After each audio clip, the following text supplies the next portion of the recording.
Hello बच्चों, आज हम देख रहे हैं क्लास 10th हिंदी का नवंबर का असाइनमेंट आ चुका है। उसके आंसर देख रहे हैं। तो इसमें हम पहला क्वेश्चन देखते हैं कि सूनापन दूर करने के लिए कवि सतीश जायसवाल कौन कौन से उपाय करते हैं। ठीक है, तो हम ये देखते हैं कि इसके उपाय जो है इस प्रकार से है कि सूनापन दूर करने के लिए कवि चौखट पर धान की बालियां लटकाकर चिड़ियों को आमंत्रित करता है। फिर घर के भीतर की दीवार पर आईना लगाता है ताकि चिड़ियों की चहल पहल को से उसका घर का सूनापन दूर हो सके।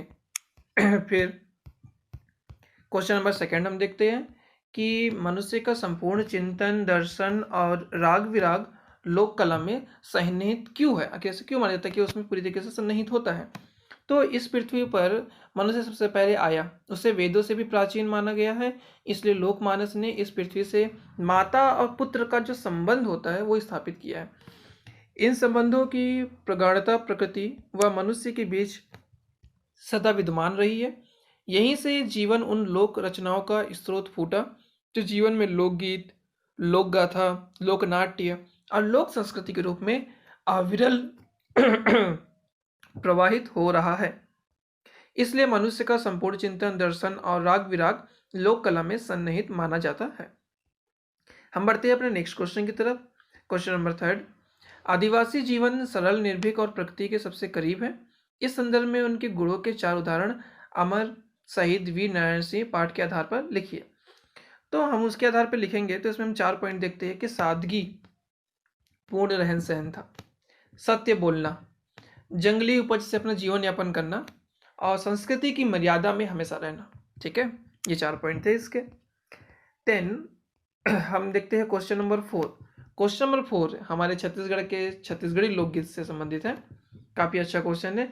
छत्तीसगढ़ी लोकगीत को अन्य भारतीय लोकगीतों से अधिक विशिष्ट क्यों माना जाता है। क्योंकि छत्तीसगढ़ी लोकगीत को अन्य भारतीय लोकगीतों से अधिक विशिष्ट इसलिए माना जाता है क्योंकि इसमें धुनों की विविधता है। धुनों की मतलब संगीत की विविधता है।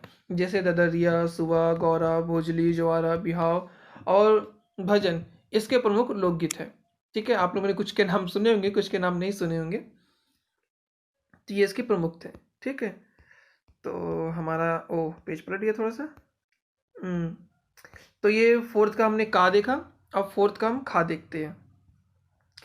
माखन व्यापारी के गोदाम। ठीक है, माखन व्यापारी जो था उसके गोदाम से अनाज को लूटने के पीछे जमींदार का क्या उद्देश्य था, इस चीज को हम स्पष्ट करते हैं।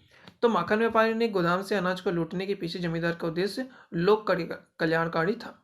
सन 1856 में छत्तीसगढ़ में सूखा पड़ा जिससे लोग दाने दाने तरसने लगे। माखन व्यापारी के पास अन्न का विशाल भंडार था। वीर नारायण को यह उचित नहीं लगा कि जनता भूखी मरे और व्यापारी भंडारों में अनाज जमा करते रहे। अतः उन्होंने भंडारों के ताले तोड़कर उतना ही अनाज निकाला जो भूखे किसानों के लिए आवश्यक था। तो ये वीर नारायण सिंह छत्तीसगढ़ के प्रथम शहीद हुए अपन वीर नारायण सिंह को कहते हैं। पांचवा क्वेश्चन पे आते हैं कि निम्नलिखित विषयों में से किसी एक पर लगभग 200 से 250 शब्दों में निबंध लिखिए। तो आज के समय में जो चल रहा है कोरोना वायरस, इसको चाहो तो आप अपने शब्दों में भी लिख सकते हो, चाहे तो आप यहाँ से भी लिख सकते हो। तो हम कुछ पॉइंट के आधार पर लिखेंगे कि कोरोना वायरस के बारे में। पहला, कोरोना क्या है। तो कोरोना वायरस यानी कोरोना वायरस डिसीज 2019 कोविड-19 भी जिसे अपन कहते हैं, को विश्व स्वास्थ्य संगठन WHO वर्ल्ड हेल्थ ऑर्गेनाइजेशन ने महामारी घोषित किया। महामारी हम उसको बोलते हैं जिसकी वजह से जो पूरे विश्व में फैलती है, जिसकी वजह से कई सारे लोगों की जाने जाती है। ठीक है, वह महामारी होता है। इस वायरस का संक्रमण दिसंबर में चीन के वुहान में शुरू हुआ था। 1 अप्रैल दुनिया भर से इससे मरने वाले की संख्या 44,000 से ज़्यादा हो चुकी, जबकि संक्रमित की संख्या 8,85,000 है। कोरोना से संक्रमित 1,85,000 से ज़्यादा व्यक्ति स्वस्थ भी हो चुके हैं। Then second point, corona virus एक महामारी। कोरोना वायरस जो एक महामारी का रूप ले चुका है, यह बहुत ही खतरनाक बीमारी है जिसकी दवा अभी तक नहीं खोजी गई है। कोई भी महामारी खतरनाक क्यों होती है पता है कि उसकी दवा नहीं खोजी गई तब तक वो महामारी है। पहले के टाइम पे लोग प्लेग से मरते थे, हैजा से मरते थे, मलेरिया से मरते थे, वो भी महामारी थी उस समय पे। लेकिन जब उनकी दवाई खोज ली गई तो वो वहाँ पे महामारी फिर नहीं रह गई। नॉर्मली आप मेडिसिन लेते हो, मलेरिया से भी ठीक हो जाते हो। तो ये चीज़ है। तो अभी जब तक इसकी दवाई नहीं खोजी जाती ये महामारी ही कहलाएगा एक प्रकार से। तो यहाँ पे थे जिसकी दवा अभी तक नहीं खोजी गई है, परंतु सुझाव गए बचाव के तरीकों का पालन करके इससे बचाव कर रहे हैं।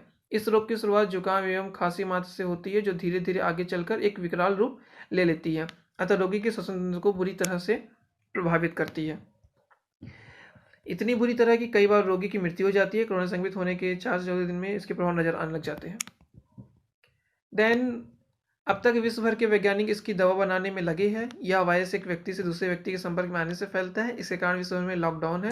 आजकल स्कूल, कॉलेज, मॉल, कई दुकानें भी बंद है, जिसकी वजह से आपको असाइनमेंट करना पड़ रहा है। ठीक है, लॉकडाउन के कारण स्कूल बंद है, उसके कारण इसको कोविड-19 के नाम से भी जाना जाता है। इसका संक्रमण सबसे अधिक 10 साल के कम व 60 साल से अधिक आयु के व्यक्तियों में हो सकता है।